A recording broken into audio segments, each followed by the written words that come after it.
Stop it. There's no more time. You've got to... Please, stop it. Stop it now. Turn it off. Turn it off. Stop it. Stop it. Stop it. Stop it. Stop it. Stop it. Stop it. Voices in my head.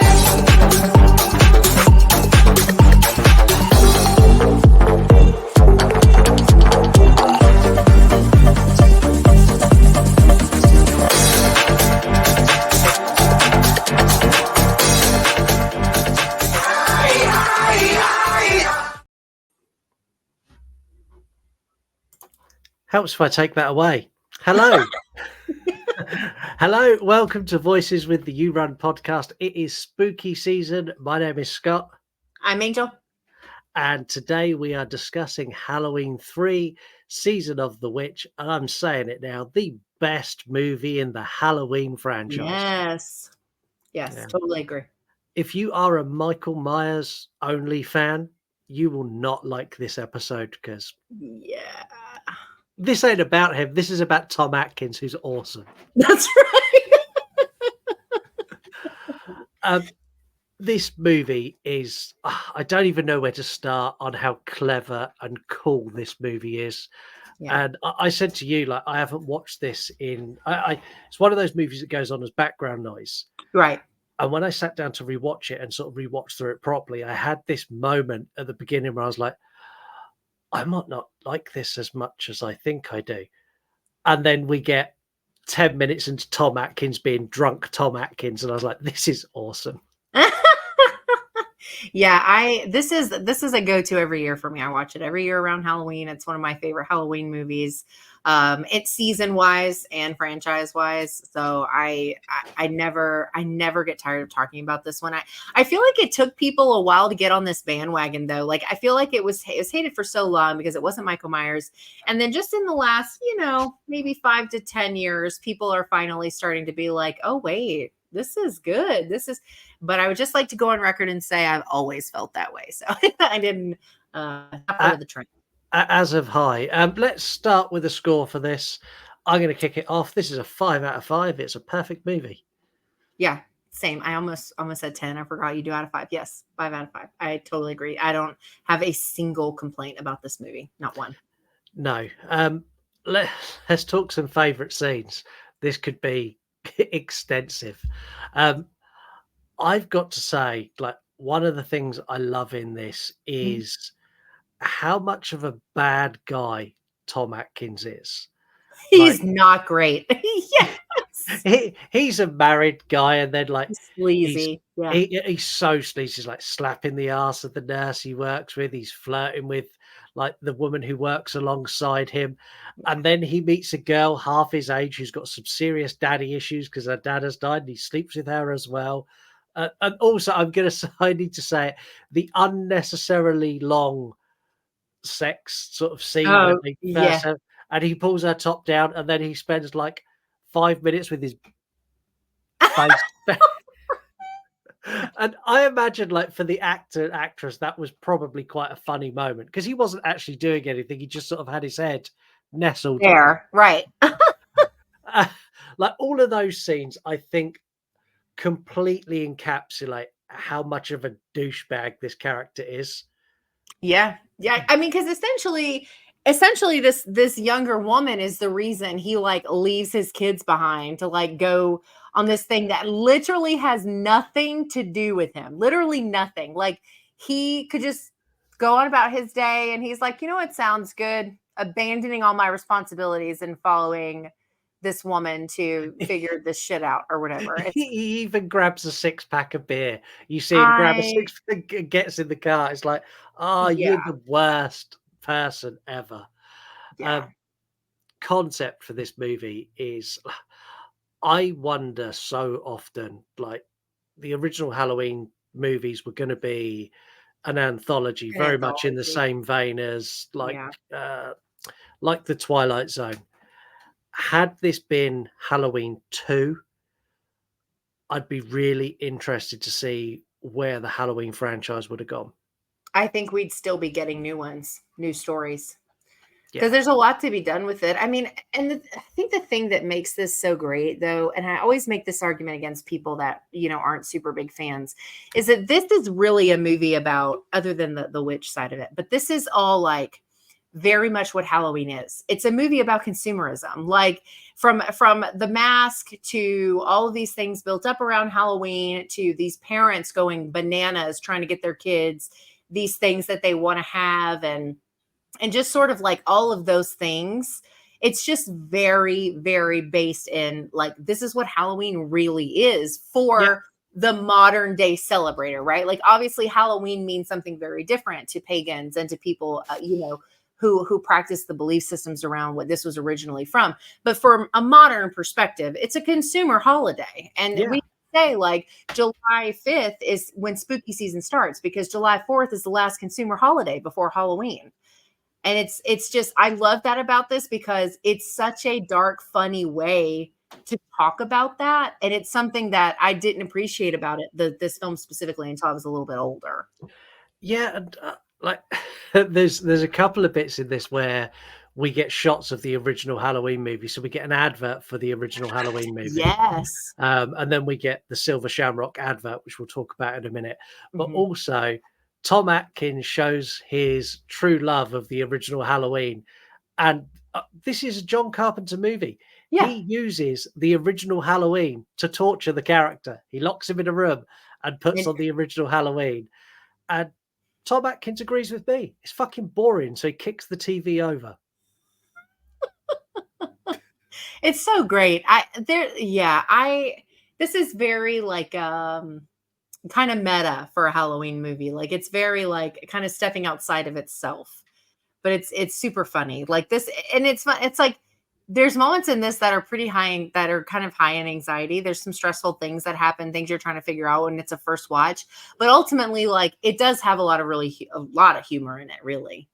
Yeah. And kills in this are great as well. Like, which is your favorite? Because there's so many good kills in this. Like, which is your standout kill? My standout. Oh, it's probably a toss-up between the woman in the hotel room when she finds the thing on the mask, that thing that fell off the little thing, and she gets like fried. And then the part where that like kiss-ass family gets put in the room and their son wears the mask, and he watches the thing, and then he just like disintegrates into like, there's like snakes and bugs coming out of him, and they're just like trapped in the room. I loved that too. Those are probably neck and neck for favorites for me. Yeah, I think the funniest kill for me is the very, very opening kill when the guy strangling the android guy is strangling, and the car that rolls towards him. Honestly, he could have stopped it with its hand. It's moving so slowly, and it just crunches him and he dies.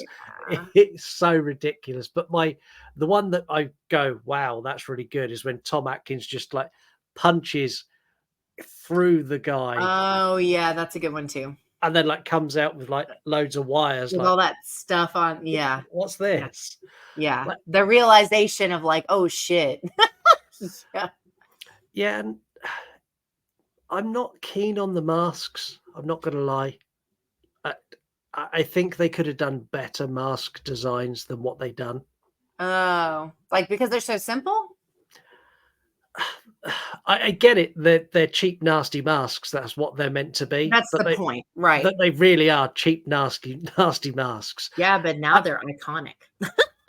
And also, how is the Silver Shamrock Company turning any kind of profit only putting out 3 pieces of merchandise? Like, this show alone has more than 3 pieces of merchandise. they have 3. Like, well played. I was pleased with that. You should very but like, I kind of like I kind of still don't understand why Tom Atkins got involved, only that he was thinking with his penis. I think that's it. Is that? I think that's the only, because I mean, I think plot, I think it has a solid plot as far as like concept, but like the path to get us to that really doesn't make any sense. Like, because he really could have just left it alone, went back to his day-to-day life, and none of this, like, I mean, obviously the bad stuff would have still happened, but like all of the other story pieces that we get, like none of that would have even happened because he wouldn't have even been a part of the equation. It's super bizarre. Yeah, it's super bizarre, but this is a sort of movie that doesn't have to make sense. No, it's part of the fun. Yeah. Yeah, like I've seen people analyze this, and I watched a review. I'm not going to say who it was because the review was fucking terrible, but it was a really big channel reviewed this, and they systematically pulled it apart on continuity and through a storyline and reasoning for why things happened. And I'm like, you've completely missed the point of this movie. This movie is a just because movie. There's so many of these from this time period. Yeah. And it's like, let's take a guy with a cool mustache, let's make him an alcoholic, let's make him a bit of a sleazebag, and let's put him in a really bad situation that he puts himself in. And let's throw in some young girl with daddy issues, and that can be his like sidekick. And that's all this movie is. Yeah. Yeah, no, it's true. I think it's so funny because I feel like there's a lot of horror fans that really in general that really appreciate like horror comedies or things that play with humor and horror, because the two go really well together. As much as I'm not super into comedy horrors, they go so well together because they're both about timing. Horror and comedy are both about timing.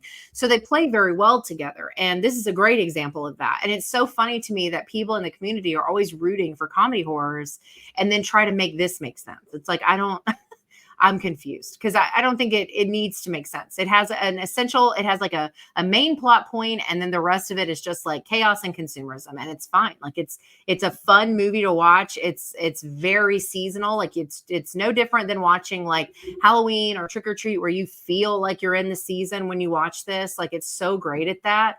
And I think it's just a fun movie. I think when you start, sometimes it's fine to dissect stuff. Some things have messages or hidden meanings or whatever, but this is not it. No, this definitely, it's got nothing hidden. This is like, it is.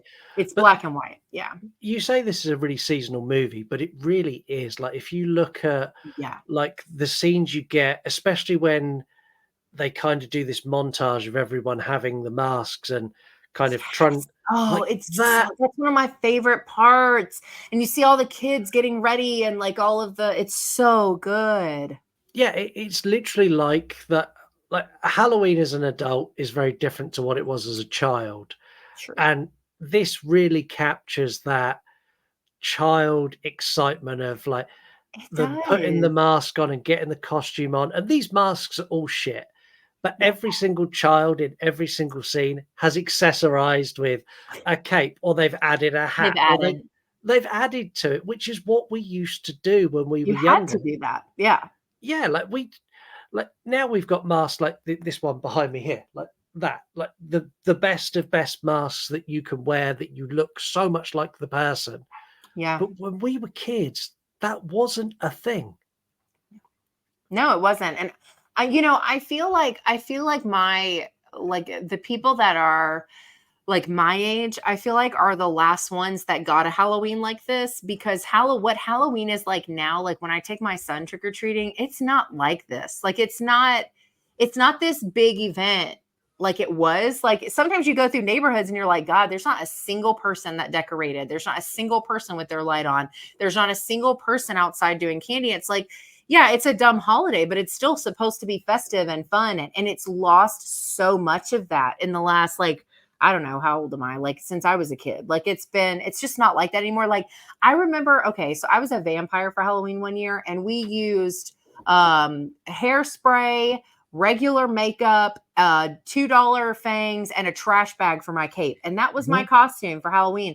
And it's just not really like that anymore. First of all, if I tried to do that to my son, he'd be like, if you don't go buy me a costume, like it would be such a different energy altogether. But it's this feeling that this movie gives you. You're like, okay, this is what Halloween was for me. Like this is what Halloween was for us. Like people who are watching this, it's like, okay, yeah, this is what that felt like.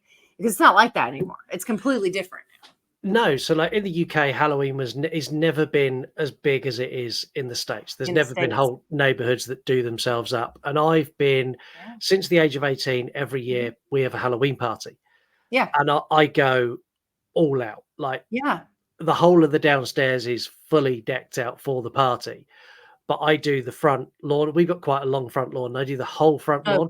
I am yeah. the only person in about a 30-mile radius That's that does that. crazy. Like we had, so not last year, the year before, I put Mhm. up metal fencing Mhm. and I wrapped all the metal fencing in black plastic, put a roof on it, and had a walk through maze to get to our front door. And it was just around the time that our lease was up for renewal. So the letting agent come to bring the new lease to our house after I'd done this and had to walk through the whole. Oh no. And I got an email from the letting agent going, "We've just been to your house. Are you having some kind of renovation works done outside? Because we need to know." And I was like, "No, it's fine. It's our annual Halloween party. It's been cleared directly with the landlord because I see him in the pub. So I cleared it with him. Like, you don't need to worry about this at all. Feel free to give him a call." And they rung him and he's like, "Oh, yes, it's Halloween party. He does it every year. It'll all be gone in a couple of days. Don't worry about it." Yeah, and see, like Halloween it's like my favorite time of year, obviously, right? That's such a cliche thing as a horror fan, but like I just don't think anything else really is as fun or as exciting as that time of year. Like I love people like we go to Spirit Halloween, like my son loves going there. We go multiple times. I used to go before I had a small child. I used to do a haunted house every year because there's a huge one here that gets like number 2 or 3 in the best of the country every year. So like I normally try to go to that. I haven't been to that in a really long time. Just trying to do things that like you can't do any other time of year. Like we do and then we do the non-spooky stuff. We go and we get pumpkins.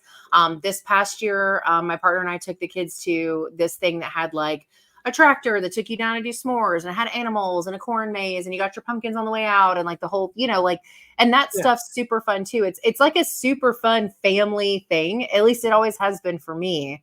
And this encompasses that like perfectly, like all that. And then like even down to like the parents arguing about the mask or like that mom going to the factory because they got a defective one. And she's like trying to get it last minute. She's like, this mask is the bane of my existence. I'm like, that's all very real, like real feelings towards Halloween. So Yeah. If I've got any criticism of this movie, it's the insistence on telling us what day it is. So it starts off and it's 8 days away from Halloween. Halloween. Yeah. And there's a section in this where it goes like October 27th, October 28th, October 29th, October 30th. And we get that on the screen. But the gaps in between that happening are like a minute and a half long and nothing happens. Like, just start your movie closer to Halloween and make all that happen on one day. Like, why have you done that? Like, there's no need for that. And I think the only reason they've done it is so we could have the Silver Shamrock 3 song. more days till Halloween. Yeah. 100%. That's also like, yeah, it's the best. Like I that song is so obnoxious, like, and they address that too. It's like, God, I can't get away from that stupid jingle. Like it's everywhere. And it's like, it's so catchy that like, if you watch, like for me, when I watch this, it stays in my head for days after I've watched it because they beat you over the head with it. Like it's mind numbing, like how often you get it. The thing is, they don't just beat you over their head with it, like from the TV. So you've got a scene where Tom Atkins is with his wife and the kids are like, happy, happy Halloween, Halloween. Yeah. And then they turn the TV on and it goes again. And then he leaves and he's with his young lady friend and they've just had sex. And it's in the car. But then when he's with his lady friend, he has sex. It's on the radio. Oh, right. He's like, God. And he even addresses it. He's like, I cannot get away from this damn song.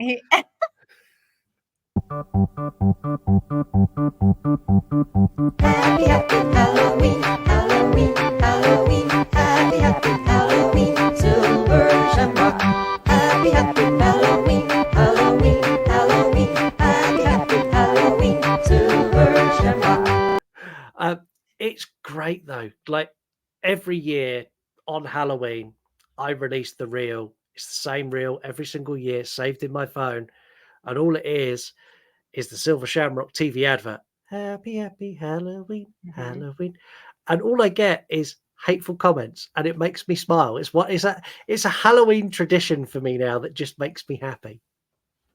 You get mean comments? Oh yeah, like this song's so annoying. Yes, that's why I've posted That it. is 100% the point. It's the point in the movie too, because there's also this weird thing where like no one else addresses how irritating the song is. Like Tom Atkins is the only one that says this is so, because like even the girl is like, oh, it's not that bad. She's like, why are you overreacting like that? He's the only one that reacts to the song that way. Everyone else is just whatever, like neutral to it. Yeah, I think we need to talk about Tom Atkins being tied to a chair and his incredible escape. I'm going to let you talk us through that. Let me talk us through it. He demolishes the Michael Myers on TV, proving that Yeah. Halloween is boring and no one can sit through it. Yeah. And you know what I think is interesting about that scene is it feels like every time that they do anything, it's like half baked. Like, so, they get the woman, for example, that is like electrocuted and they're like, oh, she's fine. We're just going to take her to the doctor and she's going to be fine. There's nothing wrong with her. Everything is cool.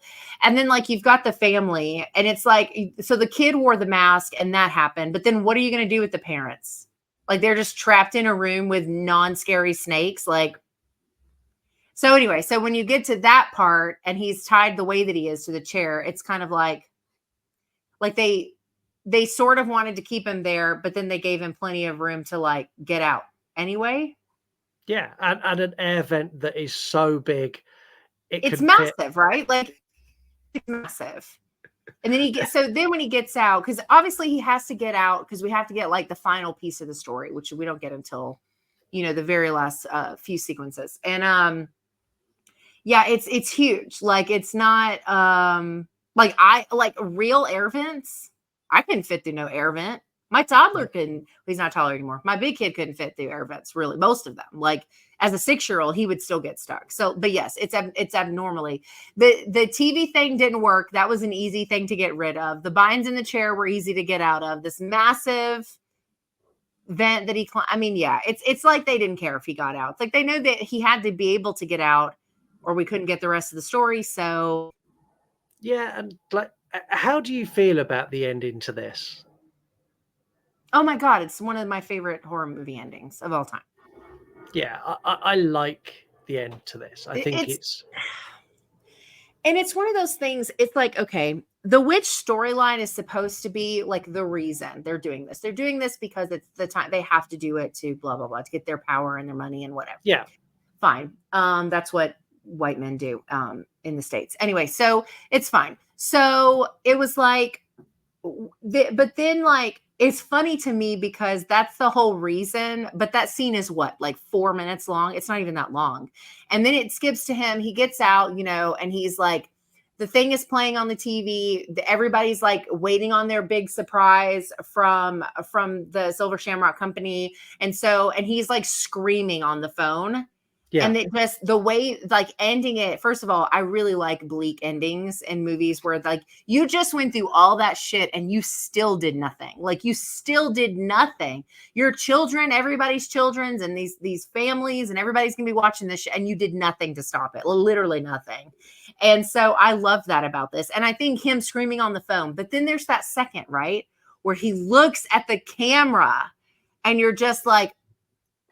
Yeah. Like that adds so much, I guess, like pizzazz to that moment. Cause then you're like, oh shit, like this is real life. Yeah. And that's the thing they don't do in movies. Like you don't look down the camera. It's something. No, you have to pretend it's not there. Yeah. It's not there. You're not interactive with it. And he literally like full on stares straight down the barrel of the camera. It's a really cool ending. And if I'm honest, it is. This is one movie that I desperately want a sequel to.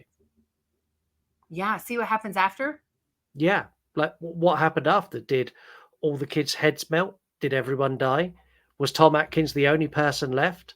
Like, where did it go from here? What happened to the Silver Shamrock Company? Where they're still going? And like, I was kind of hoping they were going to answer some of those questions in Halloween Ends by sticking a Silver Shamrock logo in the back of Michael's mask. Like, we had the radio tower. There was so Yes. many hints they were going to do it. So many. The opening title colors and the fonts. Yeah, it's yeah, and it's crazy because like you have to wonder too, like if they have to do this every so often, like what's the intention? Because anybody that survived it's going to know that they were responsible. It's not like it's going to be some big secret. Yeah, and like they mention in the film that they've done this before. So like, what did they do before? What happened before? Like, what Yeah. happened before they had TVs? How did they do this? How did they get the word out? How did this like all happen? But like, there's so many questions around this movie. Yeah. But we focus on Michael Myers, that we know every single thing about him, about his family, about his motivations. Like, there is nothing left to tell in that story. It is beaten to death. Yeah. But No, there's you're right. why is there such a contingent of fans that are like, we need more Michael Myers? Because like, I don't think that's got anything else to give us. I think I'm overgeneralizing, but I feel like people who like slashers are just looking for simple films. Not because they're simple people, but just because that's what we've come to expect from slashers. And when you take that and you have like a Halloween 1 and a Halloween 2, where they're very mindless slasher films. They don't really make you think. There's nothing really that lingers after you watch them. And then you put this on the people who want that in a slasher film, who are looking for that. Then that's when they're immediately like, no, I just want more of the mindless stuff. And there's nothing wrong with that. When I'm watching horror, I want something different. I want something that makes me think, that I like things that have open-ended endings, things that are bleak, things that make me feel things for days.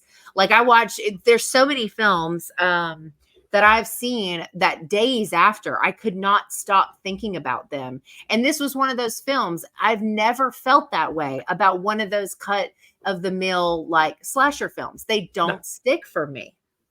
No, and this movie holds quite a special place for me. Yeah. Like, I'm not the biggest fan of the Halloween franchise. I'm Yeah, not a I know. Myers fanboy at all. Me neither. I think most of them, 1 and 2, are good. I kind of feel the rest of the franchise is fairly mediocre with ups and downs. I tend to like some of the movies that take really bold choices that the general Halloween fans hate. Like, I love Resurrection.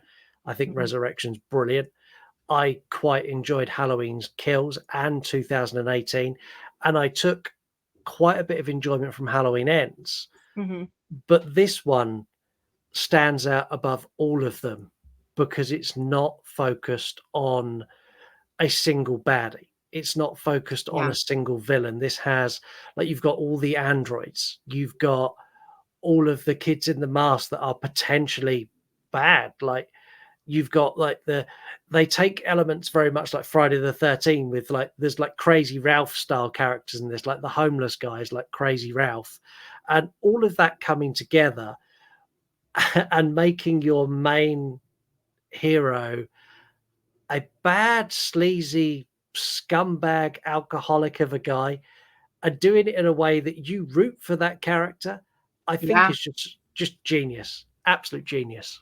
Yeah, I think he's insanely flawed, which in a lot of ways makes him feel more relatable and more human, because a lot of times we get our heroines or our heroes and they're like too perfect, too whatever. Yeah. And he just feels like fumbling through it like a normal person would. He's just like a regular person put in an irregular situation. In fact, like you said earlier, he's got all this stuff that he's not super great. And then he's put into the situation where it's like, well, what are you going to do now? Yeah, he's going to still be not super great. Not super great, and try to do good, but doing good for the wrong reasons and putzing around so that it's too late by the time it's well done in that regard, because I think it's a lot more realistic than someone just charging in to save everybody for no reason other than because it's the right thing to do. Yeah, he's charging in to save everyone because he wants to sleep with a girl half his age again. Yeah. Yeah.